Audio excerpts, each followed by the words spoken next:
pendant ma campagne électorale, j'ai souvent entendu les partisans m'appeler Agbono.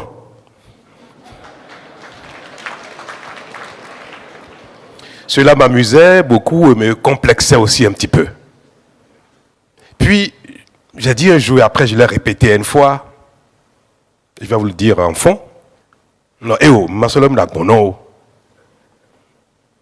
Mina somi, muna zomi, bona ya zoko, muna wa zode mina zomion, nous fwede ou aton ene, wa zofo nya bono gondeo, to minato.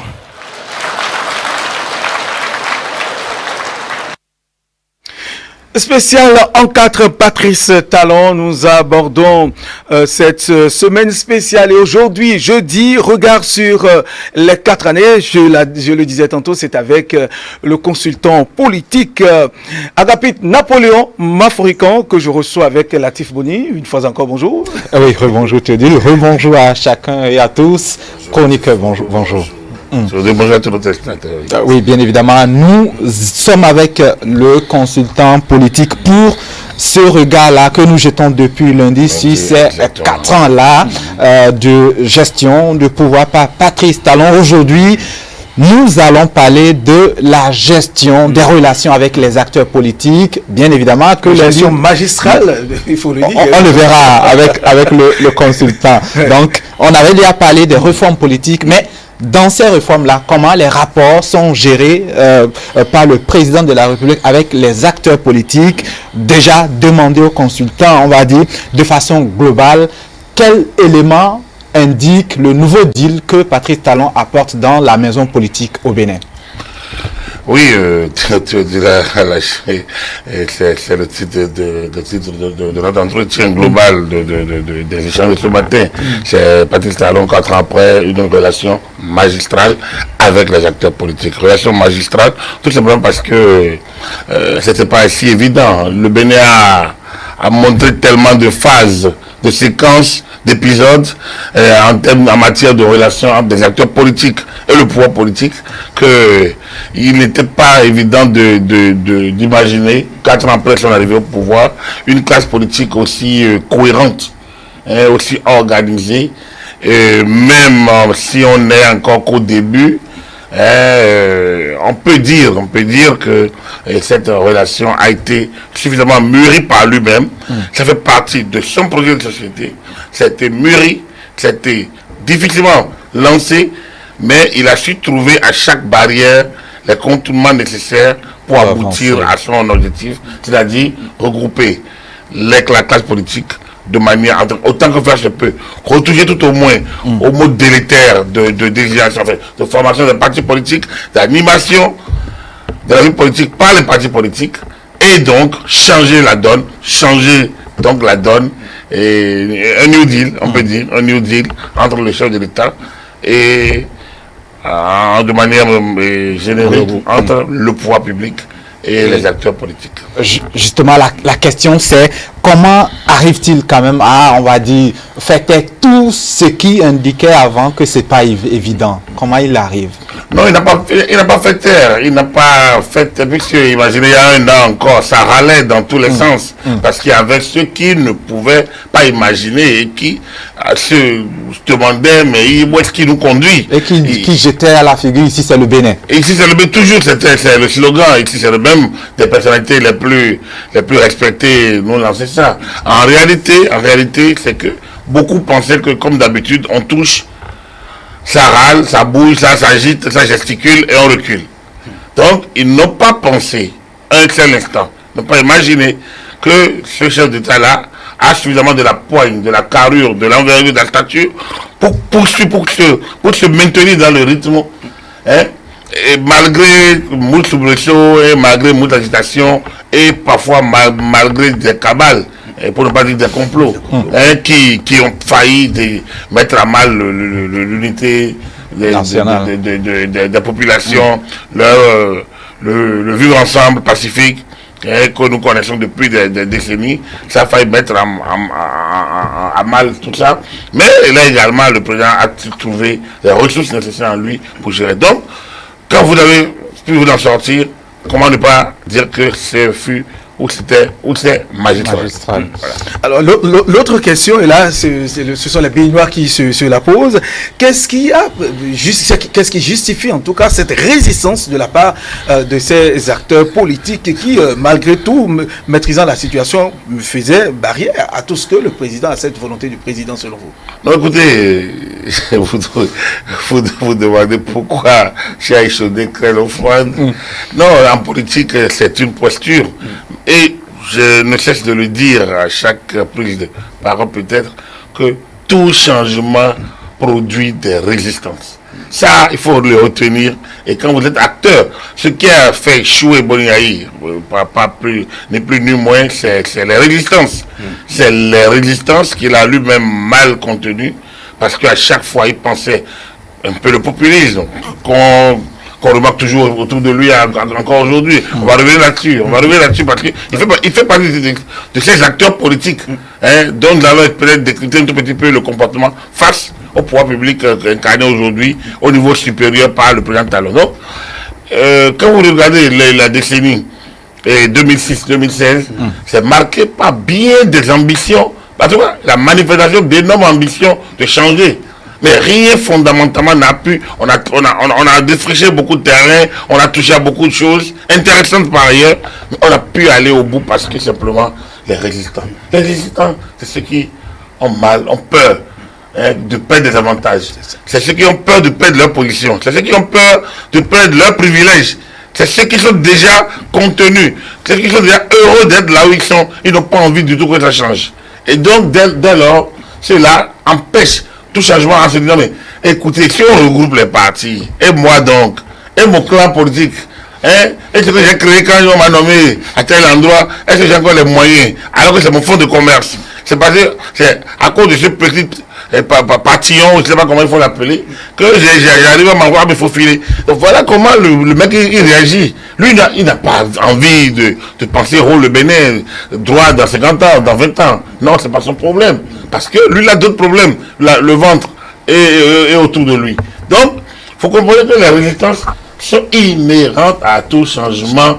Alors donc, dès que vous êtes porteur d'un projet de changement, vous êtes porteur en même temps de la stratégie de lutte contre la résistance, donc de ce qu'on appelle première phase de lancement d'un projet de changement, la coalition contre les résistances. Donc, cette coalition, il faut dire que Patrice Talon aussi a été surpris. Il a été surpris de la teneur de la résistance. En tout cas, le 4 avril 2017, alors que le projet soumis était quand même des meilleurs, des plus novateurs, des plus futuristes et rassurés par ailleurs. Parce qu'avant, les gens pouvaient se maintenir au pouvoir, c'est un second mandat qui sort d'une constitution bizarre et qui annule leur deux mandats. Ici, le président, en début de mandat, dit « Je veux un parti, je veux un mandat unique. » Mais on va organiser la vie politique. Et les gens ont bloqué.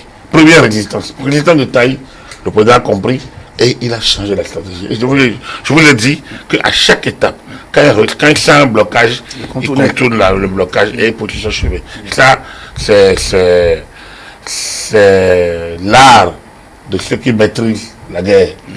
C'est la stratégie de ceux qui maîtrisent l'art de la guerre. Et c'est pour ça que quand j'ai entendu quelqu'un dire, je pense que Maître Migrant, parlant du coronavirus et du comportement du chef de l'État, c'est le chef de guerre. Je pense que le chef de l'État s'est comporté, même avec les acteurs politiques, comme un chef, un vrai stratège, un vrai chef de guerre qui, à chaque instant, quand il est bloqué, il contourne. Quand il faut négocier, il négocie. Et à chaque fois, parfois même, il ameute en disant, écoutez, là où nous allons, là n'est pas bien. Je vous invite à changer le cap. Je suis prêt, moi, à faire ci. Je suis prêt, moi, à faire ça. Mais et donc il considère... Il considère, on va venir, si, peut-être dans le détail, il considère, à chaque fois, mais les acteurs ne voyaient pas, parce qu'ils étaient toujours dans leur posture de départ, ils pensaient que, ici c'est le Bénin, rien ne peut bouger, et donc ils ont pris à leur dépens. Le fait même qu'il y ait eu les élections législatives en 2019 est le clou de l'affaire. Sans élections législatives, toute la stratégie de changement de président Talon aurait été foulée au pied, bloquée, annulée, on se la accorde pas, et il y en aurait qui seraient en train de jubiler et d'endiner, de la tête en disant oui, mais voilà, ici, c'est le Bénin. Je pense que les gens étaient surpris. Vous savez, même des acteurs dits de la société civile, ils se sont perdus totalement, sauf ceux qui réfléchissaient réellement, ceux qui étaient dans les perspectives de développement du pays, pas ceux qui font carrière dans la société civile et qui pensent que c'est... Non, eux là, ils ont été totalement perdus. J'ai entendu qu'on a demandé de prendre des ordonnances et le président... Donc, vous comprenez que juste dans le cas d'espèce, on peut dire que les Béninois, que les acteurs politiques ont trouvé garçon. Pour parler vulgaire comme les autres. Nos voisins là, on rencontre garçon. On peut dire que le chef d'État, que les acteurs politiques, les animateurs de la vie politique, les acteurs politiques ont rencontré garçon. Et ça, on peut dire que ce garçon est là. Ça nous ramène encore à cette vidéo de lancement du PHG2. Ah bon, non. Alors donc, moi, quand cette séquence arrive toujours, je me dis, mais comment le chef d'État a pu, quelle est cette sérénité, quelle est cette confiance en soi qui fait qu'il puisse dire ces choses-là en ces temps-là et que justement le verbe devienne parole pratiquement dans les délais qu'il a eu à énoncer. Et là, c'est encore l'œuvre des gens qui savent où ils vont et qui se donnent les moyens d'aller où ils veulent aller. À savoir qu'il savait avant l'action que la transformation, la réforme sera douloureuse et donc même quand vous l'avez dit, on va parler de certains acteurs par rapport à la résistance, mais même au sein de ceux qui se réclamaient de la mouvance, il y a quand même eu des frictions, notamment quand il s'agissait de se rassembler, ça n'a pas été évident. Aucun rassemblement n'est facile, il faut le dire. J'ai eu à conduire un processus de rassemblement au niveau professionnel des médias. J'avoue que laissez vos chapelles, petite chapelle facile à être une paroisse, manipulée. une cathédrale, c'est pas si facile. Parce que la chapelle, vous êtes quand même curé de votre chapelle.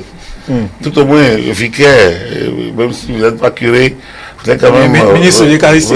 Voilà, tout au moins ça. Donc, quand le curé finit de partir, c'est quand même vous le chef. Et ici, en la matière, il n'y en a même pas. Vous êtes chef de votre chapelle, tranquillement, relié directement à l'évêque. Et l'église a quand même excusé d'utiliser ces images. Mais c'est une manière pour le dire.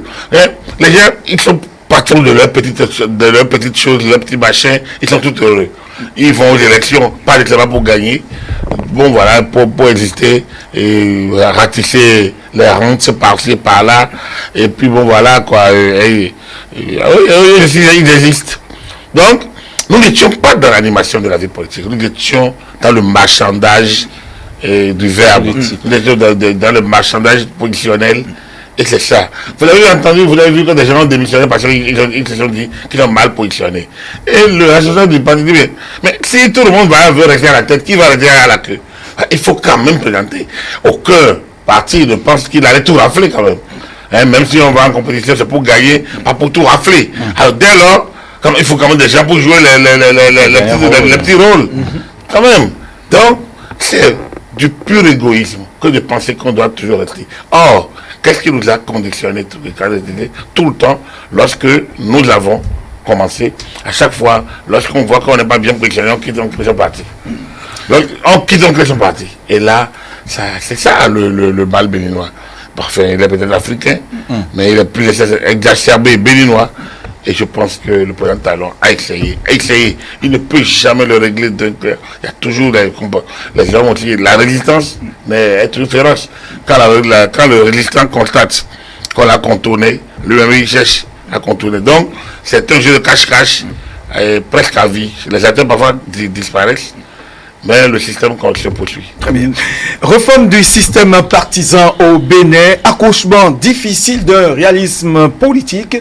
C'est le documentaire que nous allons suivre tout à l'heure, une bonne vingtaine de minutes pour voir qu'est-ce qui s'est passé à ce niveau. Suivons ensemble et nous revenons sur ce plateau.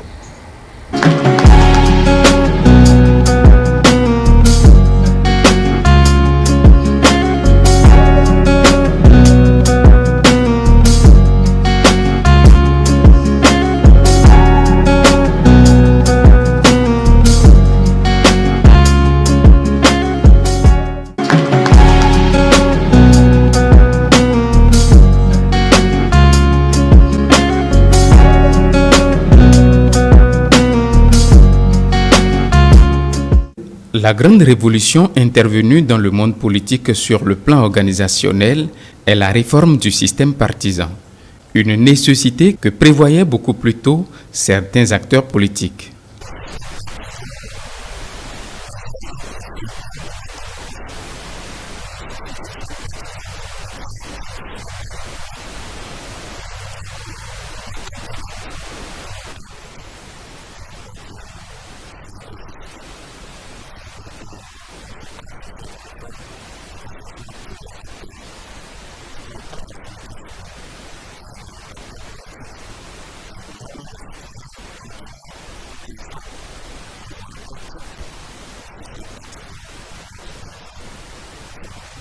C'est sous la présidence du président Patrice Talon que l'on passe de l'état du vouloir faire à l'étape du pouvoir faire.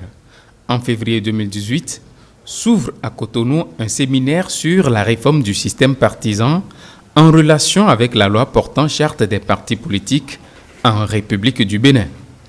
Au sein de la classe politique, une unanimité relative à l'exception de la résistance d'une frange conservatrice qui tenait au statu quo.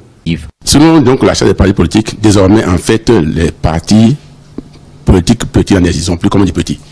C'est-à-dire il faut grandir en même temps avec tout ce qu'il y a. Il faut avoir un siège, il faut être, disons, il faut 15 membres, pas comme ça fait 1155 membres fondateurs avec tous les papiers. C'est en fait entièrement détruire la liberté des choses. Et surtout, exclure du droit de choisir et d'être élu, de d'élire des couches pauvres, surtout les jeunes, les femmes. C'était sans compter avec l'engagement d'un homme politique qui envisage de finir avec les partis politiques de quartier, de ville ou de région pour aller vers de grands rassemblements politiques. En effet, la crédibilité se construit. Notre système partisan était devenu nuisible pour notre pays, tel un ongle incarné dans l'orteil. Fallait-il le tailler avec courage de la douleur ou ne rien faire au préjudice du bien-être durable? Aussi apparaît-il désormais pertinent que les acteurs politiques se retrouvent pour apprécier leur application, réfléchir et échanger sur les adaptations possibles à y apporter en vue d'une meilleure et réaliste organisation de l'espace politique et de la compétition politique, permettant le renforcement de l'unité nationale et de la concorde, tout en préservant l'indispensable assainissement des pratiques politiques. Que ce soit le nom des partis politiques, que ce soit des idéologies, elles correspondent à un terreau socio-culturel. On va dire par exemple, on crée 3 partis, gauche, droite, centre. Ça correspond à quoi au Bénin? Les gens ne sont pas dedans, mais ça correspond à quoi? Il n'y aura aucune racine. Il n'y a pas de terreau pour ça. La raison, c'est le pouvoir que personne ne veut reconnaître, qui est le pouvoir de l'argent. L'argent qui a été introduit dans ce pays. Nous avons tous été convaincus de cette réalité et c'est pour cela que chacun de nos partis et alliances a accueilli avec beaucoup de bonheur l'appel au regroupement lancé par le chef de l'État, son Excellence le Président Patrice Talon. Nous nous devons donc de nous féliciter du chemin parcouru. Juillet 2018, la charte des partis politiques en République du Bénin est adoptée à l'unanimité par les députés de la 7e législature, avec des innovations majeures au sein de la nouvelle loi. La réforme du système partisan, c'est aussi et surtout des exigences, ce qui bouscule à plus d'un titre les habitudes. Avec honneur et responsabilité, notre 7e législature a vaincu la fatalité en réformant notre dispositif partisan par le vote à la quasi-unanimité de ses députés, toutes tendances confondues, d'une nouvelle charte des partis politiques et d'un nouveau code électoral pour répondre à notre besoin unanime d'assainissement. À la mise en œuvre de ces lois, mesdames et messieurs, nous nous sommes déchirés au point de compromettre notre cohésion. Nous, acteurs politiques, avons semé à notre propre égard le doute, la méfiance et la défiance dans l'esprit de nos concitoyens. Si les événements des mois d'avril, de mai et juin n'ont pas remis en cause le processus démocratique de notre pays, encore moins son édifice républicain, ils auront néanmoins révélé une certaine inadéquation entre l'idéal unanimement partagé et notre capacité à tous de nous adapter aux exigences de cet idéal. Mesdames et messieurs, notre pays nous appelle au réalisme, à la solidarité et à la cohésion. Aussi indiqué qu'il puisse paraître, notre charte des partis politiques et notre code électoral nous ont causé du tort. Parce que bon nombre d'entre nous, à la mise en œuvre, ne s'y sont pas retrouvés. Avec la loi 2018-23 qui comporte 70 articles répartis en 8 titres, les conditions de création de partis politiques ont été corsées, notamment concernant le nombre de membres fondateurs. La loi numéro 2011-21 du 21 février 2003 dispose en son article 15 que le nombre de membres fondateurs d'un parti politique ne doit pas être inférieur à 10 par département. Le Bénin étant subdivisé en 12 départements, conformément à cette charte, il faut au moins 120 personnes réparties dans chaque département pour fonder un parti politique. Le nombre minimum de membres fondateurs est multiplié par 10 dans la nouvelle charte. Alors, un parti politique doit compter 15 membres fondateurs par commune. Le Bénin compte actuellement 77 communes, ce qui fait passer le nombre minimum de membres fondateurs de 120 à 1155 personnes, d'où les partis sont contraints à de grands rassemblements.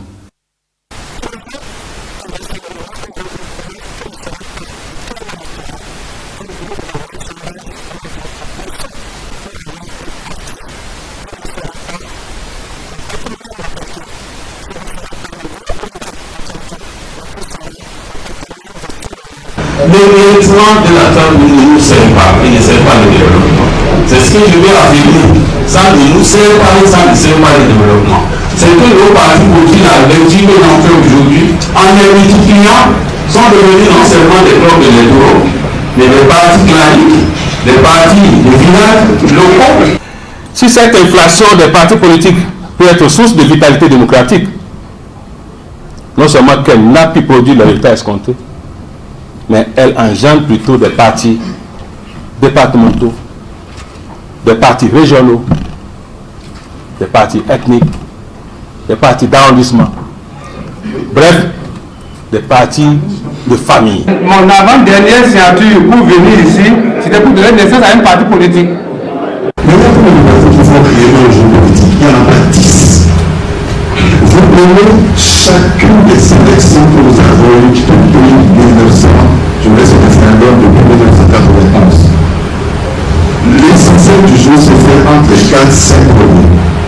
Et quand vous prenez les 4 ou 5 premiers, l'essentiel du jeu se fait entre les deux.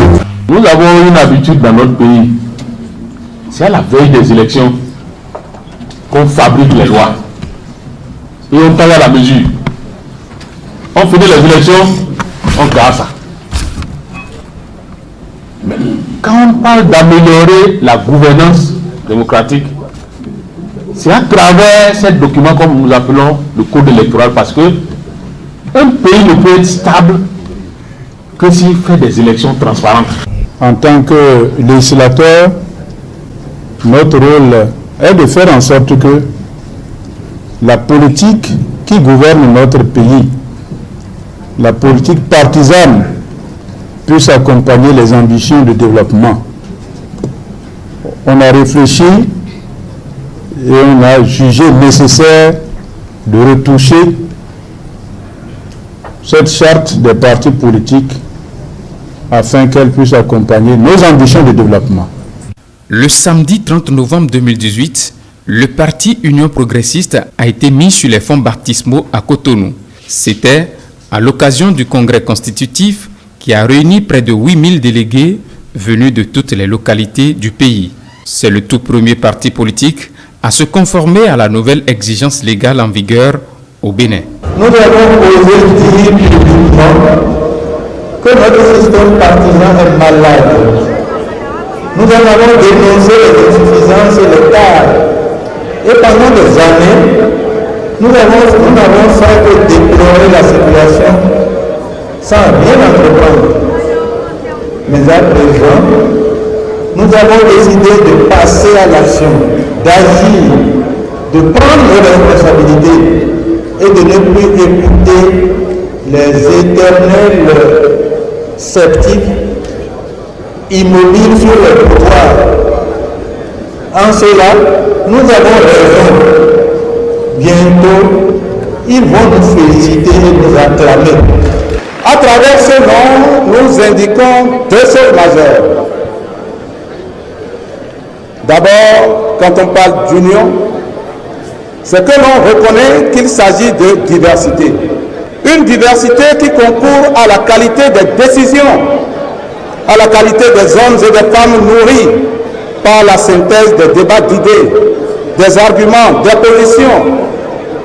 Nous sommes un parti de synthèse et non un parti de dogme. Nous sommes pour la démocratie interne au parti. Le baobab, en effet, est un arbre qui peut traverser des siècles. Tout dans le baobab est utile. De l'écorce aux feuilles, des racines aux fruits, majestuosité, robustesse, durabilité, utilité, enracinement dans le sol. Le jaune est notre couleur. C'est aussi la couleur que présente à nos yeux le soleil. Notre baobab est envahi, encerclé, illuminé par le soleil, la lumière, la nature. Nous sommes convaincus que l'humanité ne peut progresser sans la science, sans la lumière.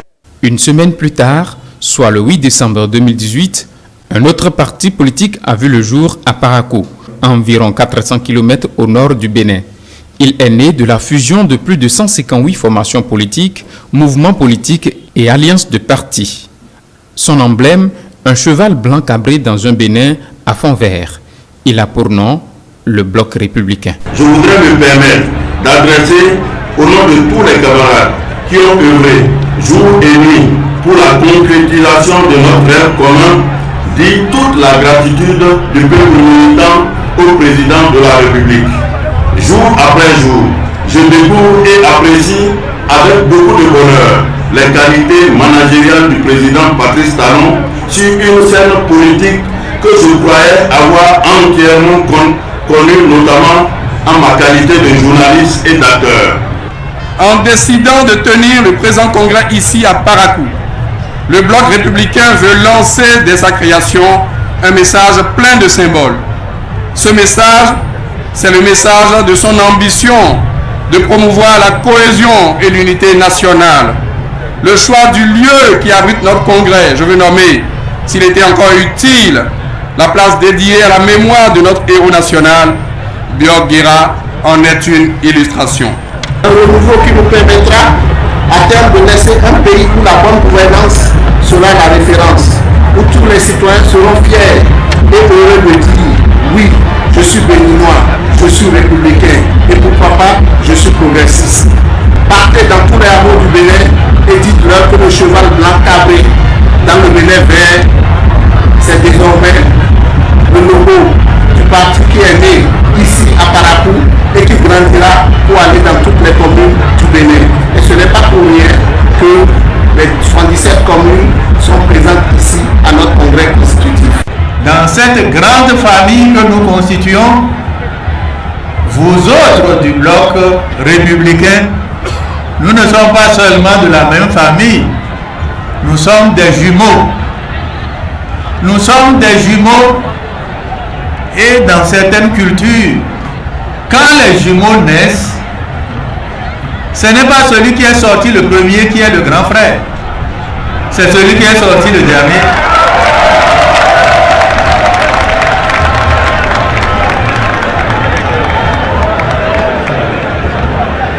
On dit que celui qui est sorti le premier, le grand frère lui a dit, va voir ce qui se passe là-bas.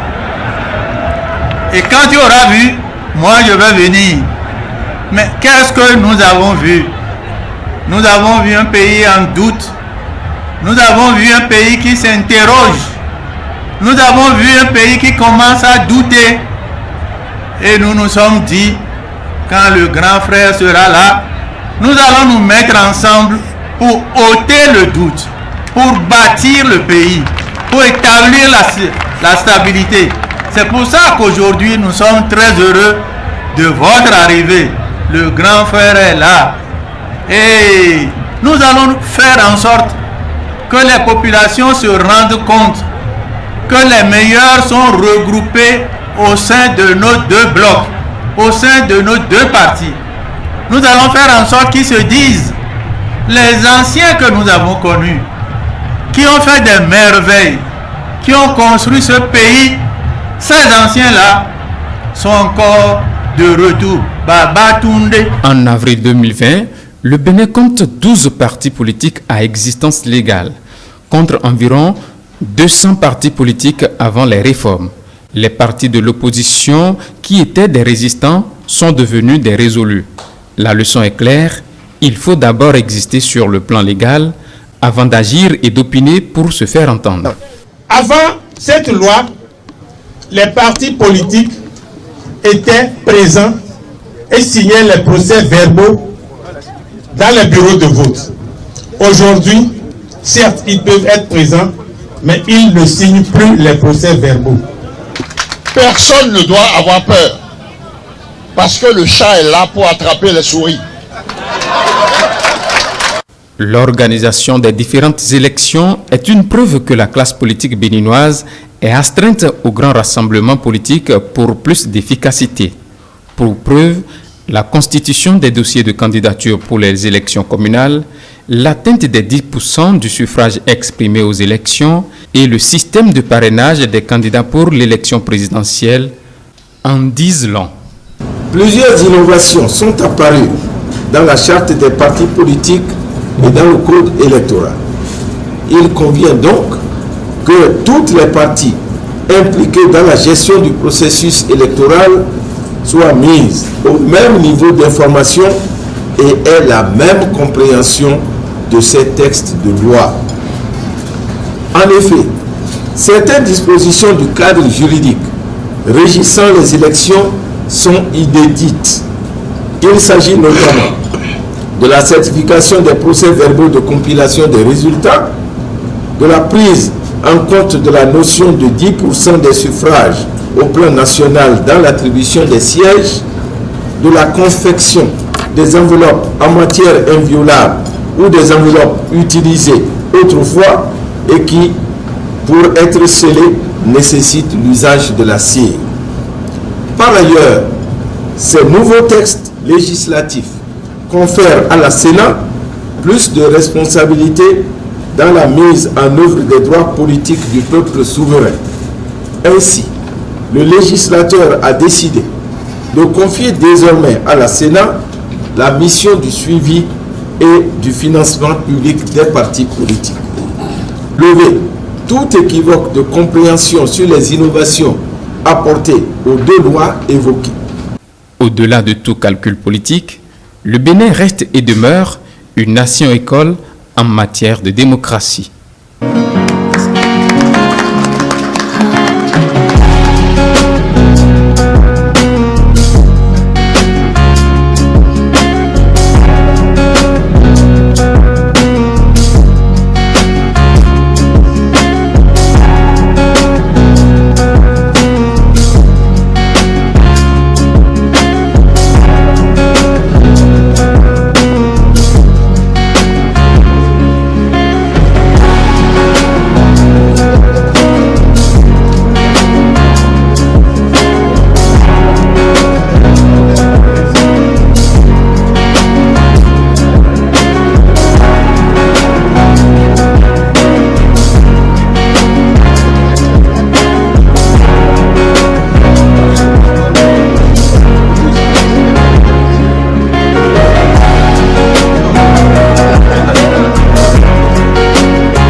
Voilà, et nous venons donc de suivre cet élément, une production de la rédaction de E-Télé, Latif Boni. Nous revenons donc sur ce plateau pour continuer avec notre consultant politique Agapit Napoléon Maforican. On lui demandait déjà s'il est d'accord avec la voix que nous venons de suivre, celle de Isaac Adjé, que en finalisant ces regroupements-là, le Bénin reprend sa classe, ou plutôt sa place de école en matière de démocratie.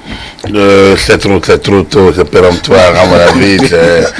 Il est encore dans l'euphorie encore de ces choses. Peut-être, bon, c'est normal. Parce qu'elles sont belles, ces choses-là. Ouais, alors, mais plus sérieusement, c'est vrai qu'on revenait de loin et lorsque le deuxième, le BR a pu se mettre en place à Parakou, c'est dire que nous avons eu les deux grands regroupements qui n'ont pas tenté. Le président Kérékou aurait voulu être l'artisan, ne pas aller plus loin. L'UBF, pour le Bénin du futur, devrait être un grand regroupement politique. C'est une tentative. Qui a été tenté, oui, mais avant ça, il y a eu la démarche, l'Alliance pour la démocratie, l'alternance en Afrique qui était une des premières tentatives de regroupement autour des forces de la gauche qui étaient à l'époque le PSD, le MADEP, le PSD, le MAP et le Parti du Travail et puis le parti de l'UDFP et ainsi de suite. Donc ça c'était en 1996 lors de la présidentielle. Donc c'est pour dire qu'il y a eu des tentatives de mise en commun, mais bien avant les indépendances, bien après les indépendances, on a eu cette tentative-là. Mais c'est la première fois qu'on est allé au bout. On est allé au bout, il y a eu une refonte totale, et 50, 60, 70, 80, ils sont mis ensemble. Et ça, c'est la partie du président, c'est ça la touche présidentielle, et c'est ça la touche du maître. Ça, il faut quand même le dire, et ça, c'est vraiment, c'est l'art du maître, et il faut le saluer. Alors donc, mais on aurait pu aller plus loin. Le PRD a tenté, a failli. Donc l'élément a manqué de souligner les résistances internes, mais qui ont pu rester autour à la périphérie de la majorité présidentielle. C'est le parti du renouveau démocratique, plus vieux parti aujourd'hui, en dehors du parti communiste du Bénin.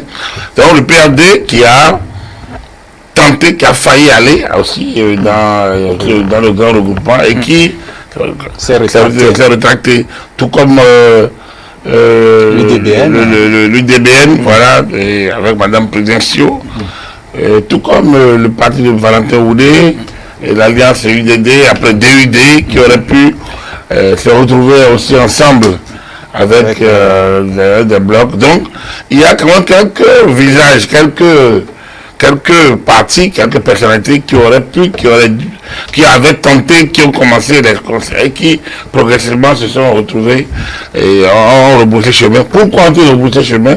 On n'a peut-être pas. Donc l'élément là aurait pu nous permettre donc d'aller un peu plus loin pour comprendre un peu le comportement. Mais pourquoi on n'a pas besoin de sortir de Sciences Po pour comprendre que les gens ne veulent pas prendre leurs privilèges. Et le président Mbedi a été clair. Le PRD, c'est un vieux parti, c'est le plus grand parti, on ne peut pas se fondre. Donc, le problème est que le PRD avait commencé. Le PRD a demandé des engagements, le PRD a reçu ces engagements à l'époque, et puis après le PRD n'a pu suivre le mouvement. Donc, c'est pour dire que non, tout n'était pas aussi beau que ça, et que même avec la création de ces deux partis, même avec leur existence, tout n'est pas encore rose non plus. Le combat n'est pas complètement gagné. Le combat n'est pas encore gagné, puisque de leur façon de le souligner sur ce plateau, on a quand même une quinzaine de partis. Finalement. On en a quand même une quinzaine, 12 partis, ils ont reçu le récépissé, il y en a qui continuent. Ça veut dire que malgré quand même, malgré tout l'effort de resserrage, ou de resserrement, on est encore quand même, les gens arrivent quand même à s'en sortir, ça pose quand même un peu que, pourquoi on ne peut pas rester ensemble? Pourquoi ce petit pays de 12 millions d'habitants ne peut pas rester, avoir 3, 4, ou plus 4 partis, ou 5, pour animer la vie politique, où on est obligé d'aller à une pétition? Voilà la question. Il faut le serrer davantage. Mais quand vous prenez par exemple, et vous pouvez Moël Bénin, UDBN, d'accord, plus les deux. C'est BRPR, BR, et puis UP. Concrètement, qu'est-ce qui la divise? Les méthodes, les stratégies, les idéologies. Les idéologies, ça c'est pas possible. C'est pas évident. C'est pas évident. Nous, ce pays ne tourne pas à l'idéologie. Même quand j'entends, nous sommes des progressistes, nous partageons nos républicains. Non, ça c'est des. Non, je revois dedans, je vois dans l'UP plein de gens qui comprennent rien au progressisme, qui comprennent rien à ce qu'on appelle la gauche démocratique, qui connaissent rien aux idéologies. Ils sont juste dans l'animation de la vie politique. Il y en a qui sont venus à la politique accidentellement d'ailleurs. Ils ne comprennent pas grand-chose à cette affaire et qu'ils m'excusent, mais c'est la vérité. Quand vous voyez de l'autre côté, nous sommes des libéraux, nous sommes les créateurs de la richesse, ils ne comprennent rien. C'est-à-dire qu'il y en a beaucoup qui ne comprennent pas. Il y a si, je ne veux pas dire que Bernard ça ne connaît rien, je ne le dirai jamais. C'est une valeur. Je ne veux pas dire donc que le méchant encore ne connaît rien, je ne dirai pas ça. Mais il y en a. Dans ce UBR là, qui dit on est les créateurs de richesse, on est nous les libéraux. Ils ne savent pas demander c'est quoi un libéral. Ils ne vous disent pas. Non, idéologie là, c'est pas ça qui les divise. Non, ils ne connaissent pas. Le pays ne tourne pas à l'idéologie. Pas du tout alors. Donc, le pays tourne aux 5 valeurs, aux 5 ambitions fondamentaux à nourrir. Le pays tourne donc à ça d'abord. Et ensuite, autant qu'on emporte le vent, c'est-à-dire que bon, chacun s'assoit, Dieu le pousse. Donc, il faut aux leaders d'être cohérents pour que le peuple, la population puisse s'en sortir. À partir du moment où, regardez, le port du casque, ça n'est pas une loi. C'est un directeur général de la police qui a décidé. Alors les gens ont résisté, mais quand la voix était concordante, au niveau supérieur, il n'y a pas eu de discordance, il n'y a pas eu de fuite. Ça a marché. Mais lorsqu'on a dit le deuxième casque, celui qui est derrière doigt, et que ça a failli dégénérer, et que au niveau du cabinet, ça a commencé les gens ont dit, oh non, mais même le ministre n'est pas d'accord avec lui. Et donc, du coup, les gens commençaient à ne pas porter. Il y en a même qui ne portaient pas de casque, heureusement que la police a continué. Donc, c'est pour vous dire quoi? Quand vous êtes des acteurs, nous sommes le chef de l'État, et vous y allez de manière disparate, avec chacun avec sa petite musique, c'est pas toujours évident que ce soit cohérent. La danse dans la tête des gens. Voilà. On a l'impression, mais vous dites que vous convenez vers le même objectif, mais il y en a qui dansent en reculant, il y en a qui dansent à plat ventre, et il y en a qui sautillent. Alors vous vous demandez, mais concrètement, les gens là, c'est pas, enfin, apparemment, ils n'entendent pas le même son. Donc, c'est pour dire que, en réalité, ça n'a pas été aussi facile. Ce n'est pas facile aujourd'hui. Ce n'est pas facile. Donc, vous les regardez pour aller aux élections locales, aux élections communales, tout ce qui a été des gens qui démissionnent d'ici, qui vont là-bas. Parce que oui, on est là d'abord. On est là d'abord. Mais c'est beaucoup. Il ne faudrait pas que nous soyons exigeants. Tout ce que j'ai eu à dire, c'est le principe. Mais après, quand vous regardez la manière, mais c'est énorme. C'est énorme parce que créer les regroupements n'est pas facile. Ce n'est pas la chose la plus évidente.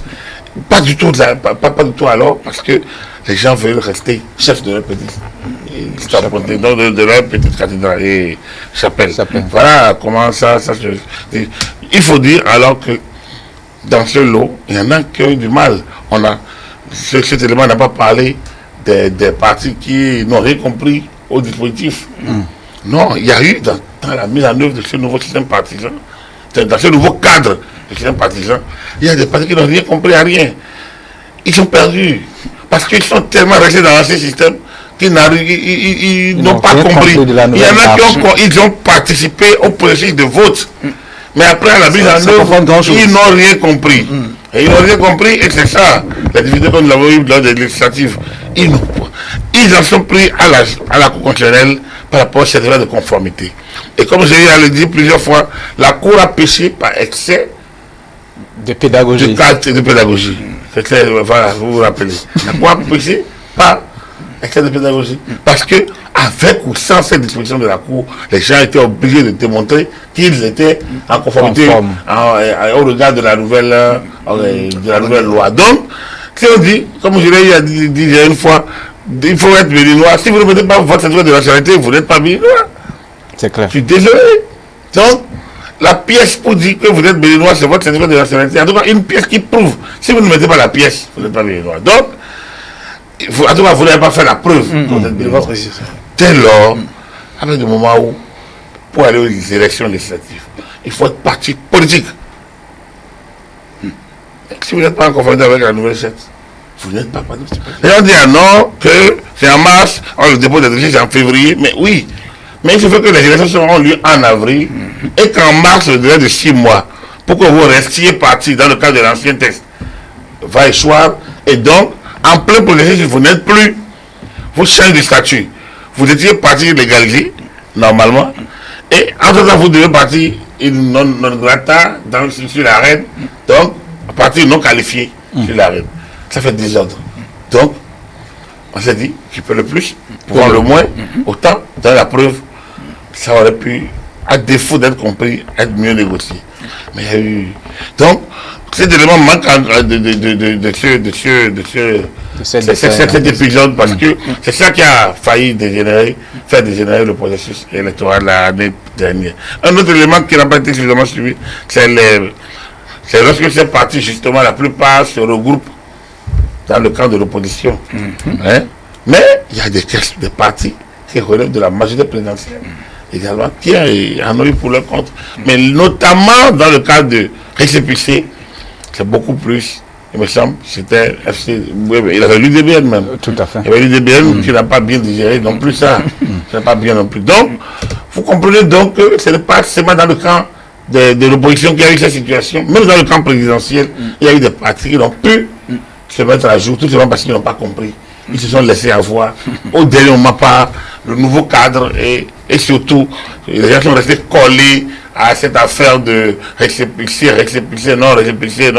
Et donc, à force de perdre du temps là-dessus, ils n'ont pas pu saisir les différentes perches que le chef d'État leur a attendues au cours du processus. On va revenir spécifiquement au cas des partis et acteurs de l'opposition, mais une question, juste une toute petite question pour finir et lancer le deuxième élément, c'est quand même demander tous ces éléments-là, toutes ces résistances-là, si ce n'est pas aussi un peu lié à la qualité des personnes, des acteurs politiques. C'est lié aux positions. C'est juste les positions. Chacun veut préserver sa position. Ni plus ni moins. Non, les acteurs se connaissent, ils se connaissent depuis des années. Ils se côtoient. Ils ne s'aiment peut-être pas particulièrement, mais ils s'acceptent. Dans un cas comme dans un autre. Non, c'est lié à leur positionnement. Chacun avait peur pour son positionnement. Puis il y en a qui sont devenus carrément des professionnels de la politique. Ils ne peuvent rien sans la politique. Il faut comprendre. Non, ce n'était pas lié à la qualité des personnes. Très bien. Alors, nous allons tout de suite suivre donc le deuxième documentaire, le deuxième élément. 4 ans de mandat Patrice Talon, l'opposition toujours sans boussole. Nous allons suivre donc cet élément et revenir sur le plateau. Patrice Talon, le 6 avril 2016. Faisons avec vous le constat du parcours exceptionnel qui est le nôtre. Je voudrais reconnaître et saluer l'ancrage démocratique du Bénin, qui prouve ainsi à nouveau sa capacité à surmonter les défis qui se sont toujours présentés à lui. Cependant, au plan économique et social, ainsi que de la jouissance des libertés individuelles, l'état des lieux n'est guère reluisant. L'urgence est donc aux réformes politiques, à la restructuration de l'économie nationale, à la reconstitution du tissu social, en redonnant confiance à nos concitoyens et à la restauration de la crédibilité de notre pays. Certes, la tâche paraît immense, mais ce n'est pas œuvre impossible si les actions à entreprendre s'appuient sur une vision claire ainsi que sur les compétences et les atouts dont nous disposons.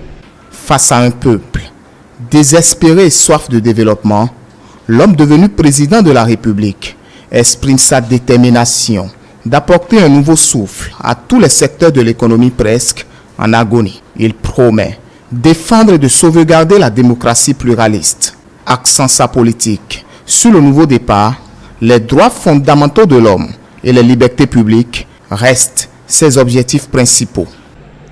Je m'emploierai chaque jour à tenir les engagements destinés à faire de ce mandat un instrument de rupture et de transition, devant aboutir à la mise en place des grandes réformes politiques et institutionnelles que nous avons tous appelées de nos voeux. Pour y parvenir, j'entends rétablir un état de droit respectueux des principes démocratiques et des libertés individuelles et qui assure avec efficacité la protection des personnes et des biens. La compétence sera désormais le principal critère de promotion des cadres au poste de responsabilité. J'instituerai des corps de contrôle indépendants dont la mission principale sera de veiller à l'orthodoxie financière dans toutes les administrations, offices et sociétés d'État. Outre ses engagements, le nouvel homme fort a réaffirmé son opposition à l'injustice, la corruption, la concussion et le régionalisme. Un contrat social signé avec le peuple sans distinction de classe politique, de sexe et de religion. Aussitôt, les réformes promises par le chef de l'État sont mises en œuvre dans tous les secteurs. Le ton monte au sein de quelques acteurs politiques sensibles aux réformes. Très vite, les adversaires politiques d'hier se retrouvent pour une déclaration. Nous nous mettons en marche pour ne plus nous laisser distraire par quelques considérations ludiques loin de vos attentes. Nous nous mettons en route pour sillonner tous les quartiers et villages du Mono, du Koufo, de l'Alibori, de l'Atakora, de l'Atlantique, de l'Ouémé, du Plateau et du Zou. Aucune contrée ne sera délaissée par notre colonne de patriotes au cours de sa campagne salutaire. Nous sommes en face d'un gouvernement qu'il nous faut combattre à tout prix. Nos frères qui étaient ici hier avec nous et qui ont choisi aujourd'hui, sous prétexte qu'on est fatigué, sous prétexte que lorsqu'on est dans l'opposition, on n'a rien pour sa localité, ils se trompent. Si vous le dites, ils vous mentent. Parce que Atiémé a eu son pont pendant qu'il était résolument dans l'opposition. Atiémé a eu son goudron pendant qu'il était résolument dans l'opposition. C'est un événement important et c'est pratiquement tout ce que l'opposition compte et de personnalités appuyées par le grand mouvement populaire que vous avez vu et qui se sont réunis. Si le pouvoir entendait cet appel, je crois que cela économiserait beaucoup de douleur et de souffrance. Parce que je suis sûr que les Béninois sont assez intelligents, sont attachés à leur patrie commune et qu'ensemble, ils pourront trouver les solutions à tous les problèmes qui se posent aujourd'hui à notre pays en raison de la gouvernance évidente aujourd'hui aux yeux de tous. La plupart de tous ceux qui se sont réunis, qui sont les gros bonnets de l'opposition qui se sont réunis, ils sont là pour leurs intérêts. D'accord. D'aucuns sont là parce que leur fils aurait commis des forfaits, aurait commis des détournements et a fui du pays. D'autres sont là parce que leurs affaires frauduleuses ou sulfureuses qu'ils ne pouvaient pas leur contre. Citez-moi un seul opérateur économique ou un seul opposant qui n'a pas un dossier. D'autres sont là parce qu'ils ont été par le passé au pouvoir et aujourd'hui, des dossiers courent derrière eux. Bon, ils ont intérêt à se réunir quand même pour défendre leurs intérêts. Je pense que ce n'est pas une mauvaise chose. Et lorsqu'on parle de démocratie, on parle de pluralité d'opinion. Et c'est cette pluralité d'opinion qui permet aux gens qui sont aux commandes des affaires du pays d'améliorer leurs actions. À peine 2 années de gestion du mandat et le président de la République est devenu l'homme à abattre en raison de la mise en œuvre de ces réformes mal comprises. Malgré tout, le chef de l'État n'a pas estompé son ambition de faire du Bénin une nation de référence. L'homme a cerné la classe politique, une réforme permettant à la jeune génération de participer aux débats sociopolitiques et économiques du Bénin. Ainsi, l'achat des partis politiques et le code électoral a été touché. De 83 députés, Le Bénin passe désormais à 109. En résumé, 24 sièges sont réservés exclusivement aux femmes. D'autres innovations majeures. La nouvelle charte prévoit le mécanisme de financement public des partis politiques, la volonté d'avoir des partis politiques qui ont une certaine base au plan national et bien d'autres. Une réforme capitale, saluée et approuvée par la majorité des députés au Parlement et la quasi-totalité de la classe politique. Un argument que l'opposition ne trouve pas, dit-elle, convaincant. Prise à son propre piège et ne sachant plus à quel sein se vouer, l'opposition qui peine à désigner un chef de file enchaîne des sorties médiatiques et multiplie des marches. Regardez très bien qui sera le fauteur de paix, qui sera le troubleur de démocratie et le fauteur de démocratie. Celui-là sera face à face avec le peuple. Trop, c'est trop, et il faut que chacun sache que la ligne rouge est dépassée. Au point de vue de notre marche, notre démocratie, cette flamme a été allumée en 1990. Je crois que le président Sougou est là, il est mieux placé que moi, certainement qu'il a bien un bon pour avoir été le président de la préconférence nationale. Je voudrais tout juste dire un mot, lorsque j'ai écouté mon frère Lafia, ministre de l'Intérieur, je voudrais dire que si j'ai compris quelque chose, je vous aurais menti. Ce que j'ai retenu, c'est la conclusion tirée par le président Zanaï et Noureni, je crois le modérateur. C'est-à-dire que, eh bien voilà, nous nous trouvons dans une situation où, eh bien, l'autorité de l'État est en train de violer la loi qui a été votée par notre institution parlementaire et naturellement promulguée par la même autorité. Il y a un problème au niveau de notre démocratie, mes chers compatriotes. Et lorsqu'on veut réaffirmer l'autorité de l'État, il faudra l'exemplarité au sommet de l'État. C'est fondamental. Surtout en ce qui concerne les questions liées à la gouvernance électorale. Vous savez bien, source des conflits dans la plupart de nos pays, si nous nous référons au continent africain. Le Bénin doit tout faire pour être à la hauteur. Le président de la République, toujours dans la dynamique de faire comprendre à l'opposition le bien fondé de ces réformes, notamment les lois votées pour les différentes élections, convoque une séance de clarification. Cela implique la délivrance sans délai aux partis politiques de l'opposition du récépissé, sa publication officielle, ainsi que toute autre pièce nécessaire.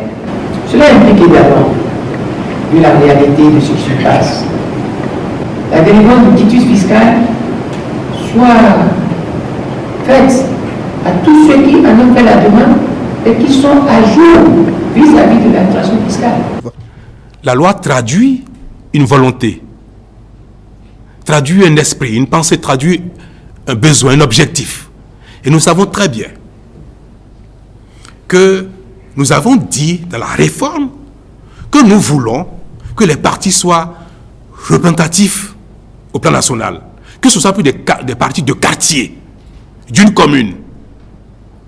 C'est pour cela que la loi a dit désormais, vous voulez créer un parti, le minimum qu'on vous exige, c'est au moins 15 personnes par commune. Dans le Bénin entier, dans toutes les communes du Bénin. C'est le minimum, 15 minimum. C'est une exigence qui est faite aux partis nouveaux qui vont être créés. Cette exigence, elle s'impose aussi aux anciens partis. Un parti qui fut un parti de quartier devra aussi essayer d'avoir des membres jusqu'à un minimum de 15 par commune. Sinon, la loi ne serait pas équitable. Donc, ce qu'on impose aux nouveaux partis, on doit l'imposer également aux anciens partis. Les nouveaux partis, les anciens partis qui existaient, qui n'avaient pas cette content au départ, il faut leur permettre de se mettre en conformité. Vous êtes conscient qu'il y a des insuffisances dans les dossiers. Mais que vous estimez que c'est mineur. Vous estimez que le fait d'appliquer la loi de manière rigoureuse, un peu trop rigoureuse selon vos commentaires, que cela exclut les partis d'opposition. Malheureusement, l'opposition qui n'arrive toujours pas à retrouver sa boussole continue de tirer le drap de son côté. Conséquence, des violences éclatent le jour des élections et même après. Très tôt, vers 6h, 6h15, nous étions informés de ce que il a des groupuscules qui s'attroupent au niveau du pont. On nous avait signalé que c'est à l'entrée, mais c'était au niveau des deux sens, aussi bien en amont et en aval. Et nous avons fait appel au directeur départemental de la police républicaine. Les partis politiques ont droit de se manifester, mais ils ont également le droit de se conformer aux tests. Lorsque ces groupuscules se sont présentés au niveau du pont pour, disons, dans l'intention de manifester, nous sommes rentrés en contact avec eux pour leur dire qu'il y a des formalités requises. De même au niveau de Semepoji, ils sont passés avec des tracts, des banderoles en main. Idem au niveau du 5e arrondissement de Porto-Novo, où ils avaient voulu barricader la voie pour dire que lorsqu'ils n'ont pas les certificats de conformité, qu'ils ne vont pas libérer la voie. Au Bénin, nous sommes dans un régime déclaratif.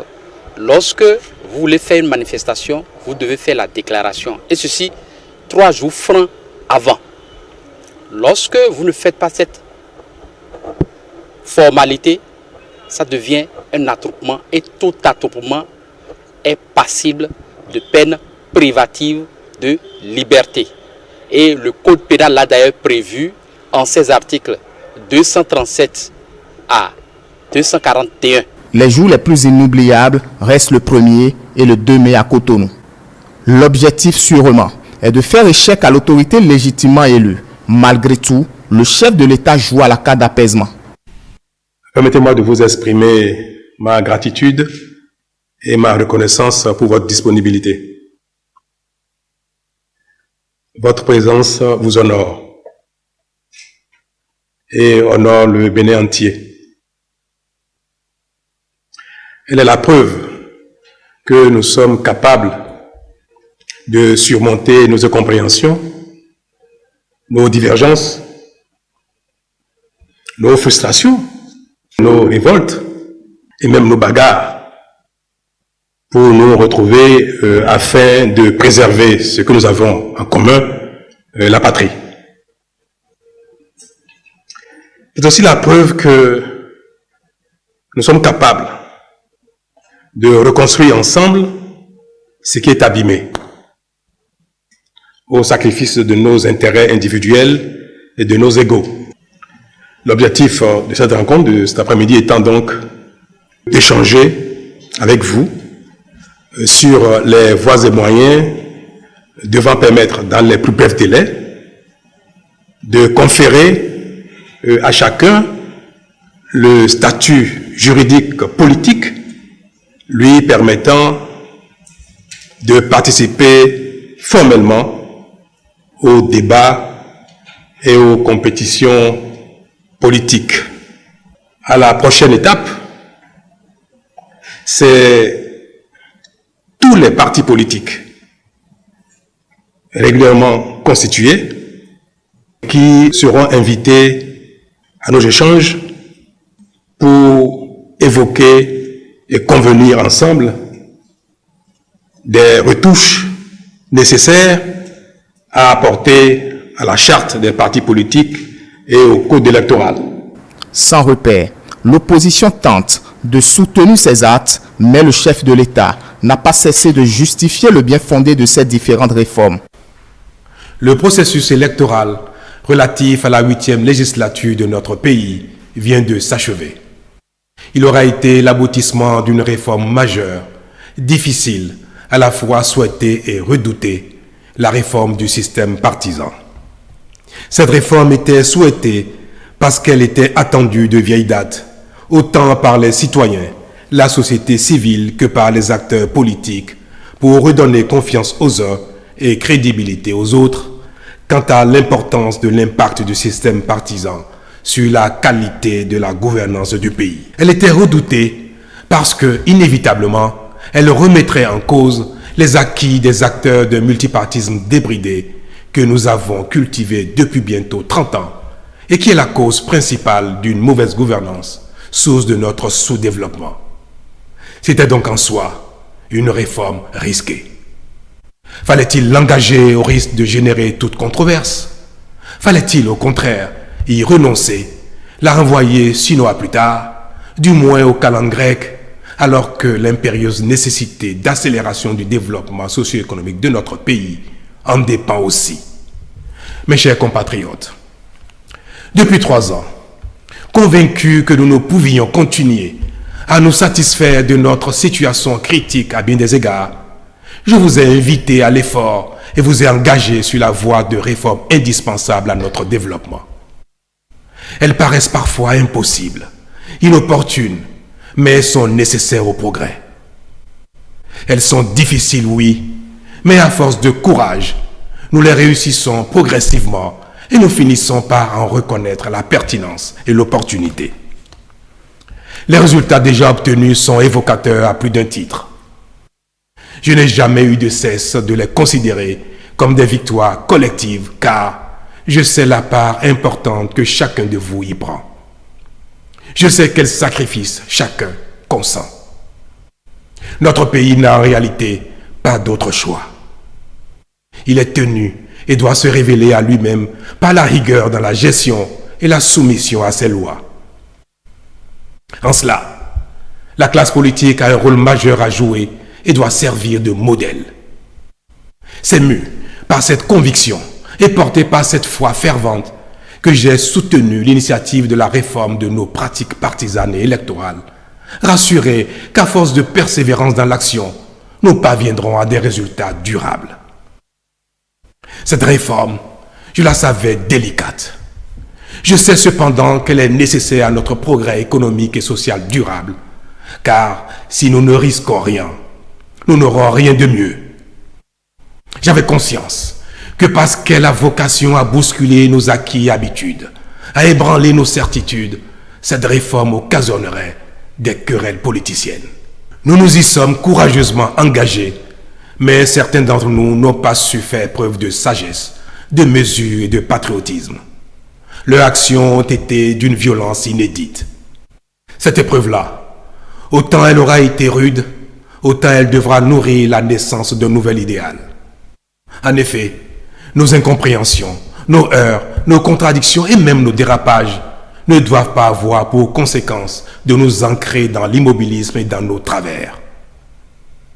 Tout ce qui nous est arrivé doit être utilement mis au crédit d'une crise de croissance de notre processus démocratique. Car si personne ne conteste la justesse du diagnostic qui a conduit à la réforme du système partisan, peut-être n'étions-nous pas suffisamment préparés pour franchir cette étape. Aussi, n'importe-t-il pas très peu de chercher à savoir qui a raison ou qui a tort. Ainsi que je l'ai dit le 27 décembre 2018 devant l'Assemblée nationale, lors de mon message sur l'état de la nation, ce qui est attendu de nous, ce n'est pas d'avoir raison individuellement, mais plutôt collectivement, historiquement, en tant que peuple, en tant que nation. Mes chers compatriotes, c'est le lieu pour moi, au nom de la nation tout entière, de déplorer que pour une controverse parmi tant d'autres, pour quelques frustrations inhérentes à la vie en communauté et aux mutations profondes, nous ayons pu en arriver à une telle manifestation de violence. Cela est très regrettable, davantage parce que nous avons dû perdre des vies humaines. Ma tristesse est immense et je présente ma profonde compassion aux familles éplorées. De même, j'ai une pensée affective pour les agents des forces de défense et de sécurité, agressés ou blessés, et je salue leur sens de devoir et de sacrifice au service de la République et pour la protection des personnes et des biens.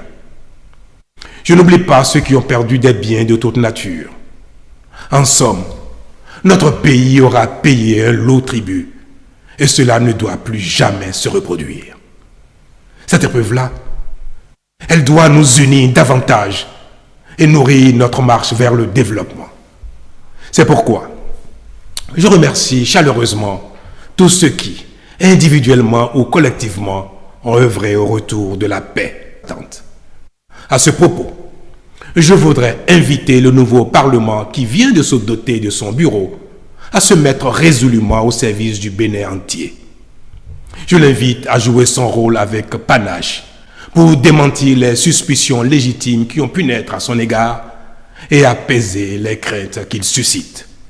Il doit, au nom du peuple, voter des lois qui renforcent la démocratie et soutiennent le développement socio-économique, procéder au contrôle méthodique et rigoureux de l'action du gouvernement pour l'amener à faire mieux et toujours plus au service de l'État et des populations.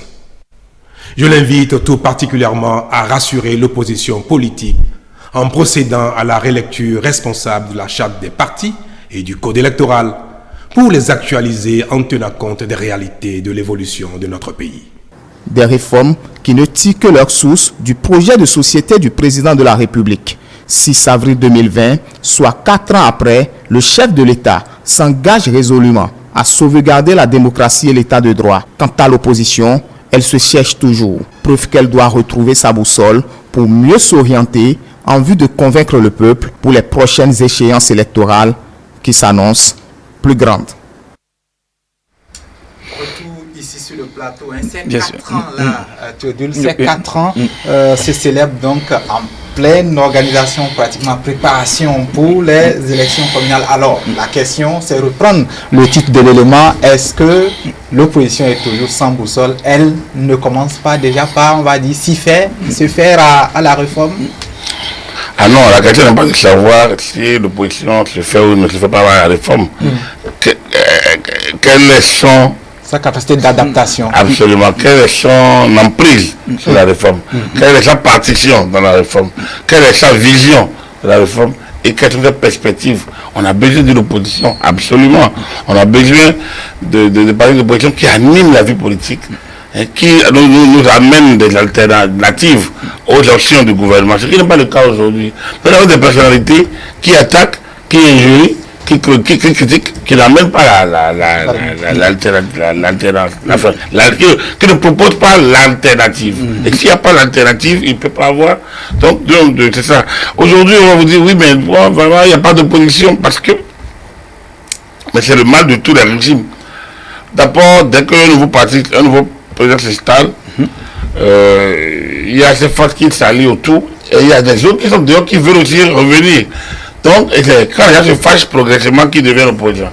Ici, c'est pas aussi évident parce que ceux qui sont opposants, ils sont opposants pas à grand chose. Ils sont opposants au texte qu'ils ont voté.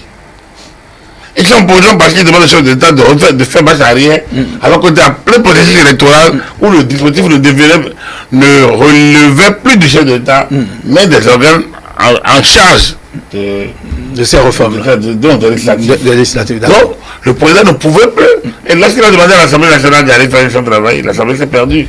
Donc, en réalité, ils sont opposants parce qu'ils sont perdus. Ils sont sans boussole.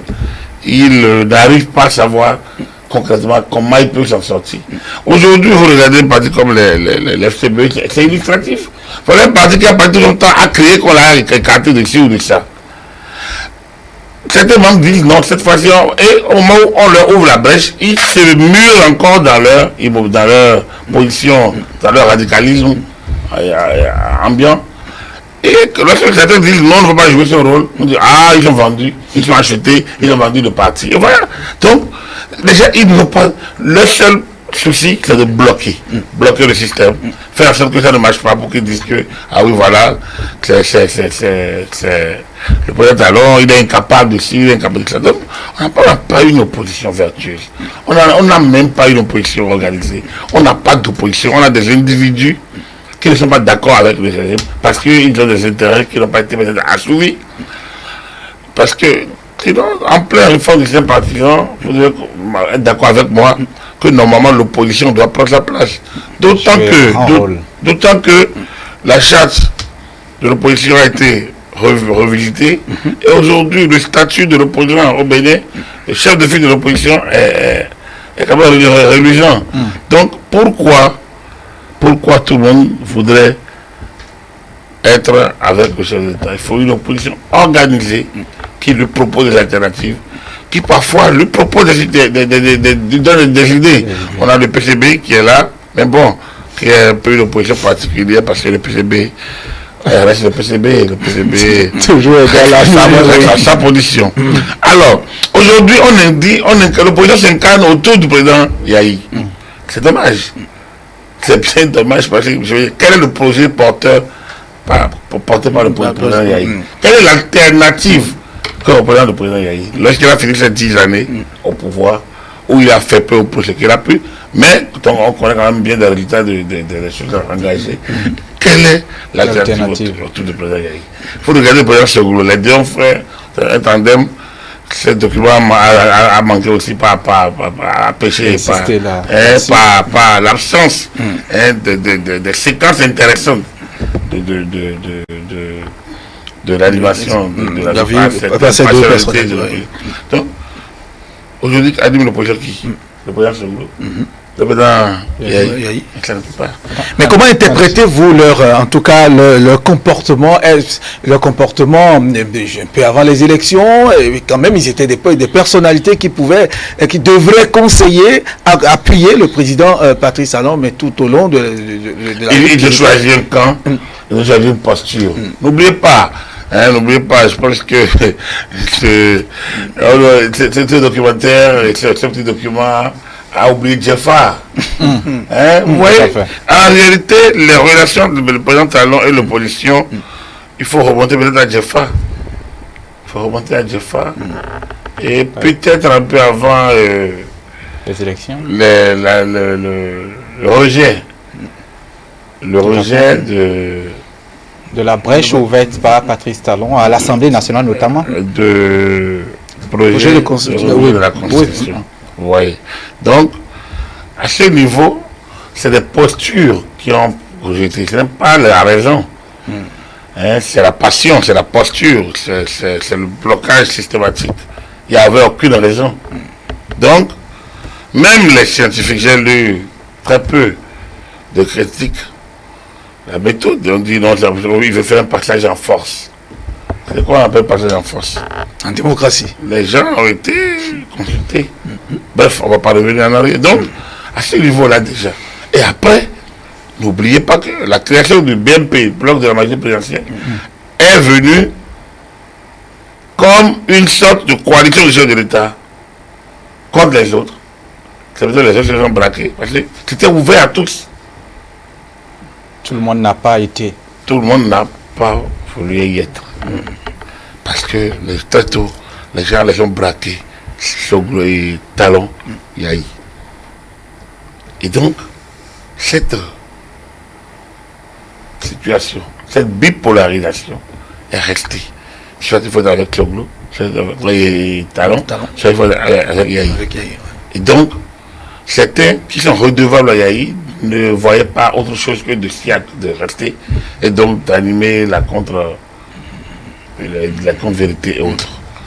Et puis après, il y a eu les sorties de Djavon, Tevo Edre, Yahi Adjefa. Et un ultimatum qui est donné. On se demandait, mais où est-ce qu'on était? Où est-ce qu'on était? Je pense que l'opposition a eu des sorties, a totalement dévié. Plein de dérives, parce que ne sachant pas où se positionner. Je pense pas qu'on a... Une opposition se bâtit avec le temps. Et sur la durée peut-être. À défaut d'arriver à en imposer à Talon, certaines personnes auraient dû. Parce qu'en fait, ce n'est pas les partis qui ont animé l'opposition, c'est les individus. Moi, quand on me parle de FCB n'a rien animé en termes d'opposition. C'est les individus. C'est des individus. Et les anciens présidents de la République notamment. Yahi. Et c'est ce qui est regrettable. Et c'est bien regrettable parce que je pense que ce n'était pas leur rôle. À mon avis, ils ont d'autres rôles à jouer que celui-là. Comment, pour ne pas vous garder, on va dire, trop longtemps de vous, ça dure depuis longtemps. Alors, comment résumer ces séquences-là, ces changements et les résistances qu'on a enregistrées depuis 4 ans? Non, c'est pour dire que la démarche du président Talon, sa vision du pays, ses défis à relever, sa maîtrise des enjeux et des défis, donc, ne se pas maîtrisés par tout le monde. Et donc, l'opposition est restée totalement derrière. Elle n'a pas, et puisqu'elle sait qu'elle est derrière, elle ne voudra pas assumer son retard. Elle essaye de trouver des boucs émissaires. Vous voyez, donc c'est un peu ça. C'est peut-être la faute à celui qui est trop en avance sur son temps. Est-ce qu'on peut être... trop en avance? Oui, le drame en Afrique, quand vous êtes trop en avance, c'est votre faute. Alors qu'ailleurs, c'est un atout, un vrai atout. Qu'il faut exploiter. Autour duquel beaucoup, un vrai atout, autour duquel beaucoup se seraient regroupés. Ici, c'est la faute. Bon, c'est la faute, donc, le président Talon alors très tôt en avance sur son temps.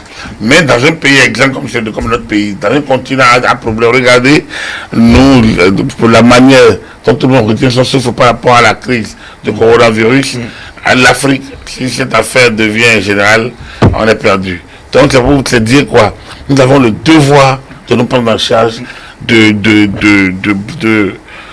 faire front contre un certain nombre de situations. Et c'est là que l'opposition aurait dû jouer sa part. Pas tout au moins dans une approche, c'est un nouveau départ, c'est une nouvelle manière de faire. Ok, mais moi, nous, à défaut de nous rallier, on observe, on avait même notre contribution. C'est une posture qui aurait pu marcher. Mais bon, on ne va pas réécrire l'histoire. Je pense que ces moments qui ont été quand même des moments durs, où on a failli brûler Parakou, où on a failli brûler certaines communes de notre pays, je pense que ces moments étaient durs, suffisamment durs qu'on ne revienne pas là-dessus. Mais ces moments ont façonné l'homme d'État. Ces moments nous ont permis de découvrir quelqu'un qui demandait qu'on lui laisse le temps de démontrer de quoi il est question, de quoi il est capable, de quoi il retourne. Je pense que le maître, le monsieur, c'est le président Talon qui a réussi, comme je l'ai dit, une gestion magistrale de ses acteurs, de ses relations avec les acteurs de la vie politique. Voilà. Théodule, depuis lundi, on est dans cet effort-là d'arracher des choses aux consultants sur les 4 ans de Patrice Talon. Demain encore, on sera au rendez-vous. Ça sera samedi, nous allons parler de la diplomatie. On va parler de la diplomatie. Vendredi. C'est vendredi. Vendredi. Oui, c'est le fait d'être en avance sur l'État et c'est là. On va parler de la diplomatie. On va parler de la diplomatie, donc je pense que là encore il y a des choses à dire, des choses intéressantes. Des choses intéressantes. Ce repositionnement-là du Bénin, ici et ailleurs, cette voie particulière du Bénin, désormais à l'international, nous allons y revenir demain. Merci, consultant, pour tous les jours, matin et soir, et même le week-end. Merci. Bonne journée à vous. Théodule, à vous l'antenne. Merci à vous, Latif Benier. Nous remercions une fois encore le consultant politique Agapit Napoléon Maforican. Et ce sera tout pour ce matin en ce qui concerne cette rubrique. Et nous continuons, nous allons aborder la toute dernière rubrique, édition spéciale, vous le savez, tout de suite après cette virée. Pendant ma campagne électorale, j'ai souvent entendu les partisans m'appeler Agbono.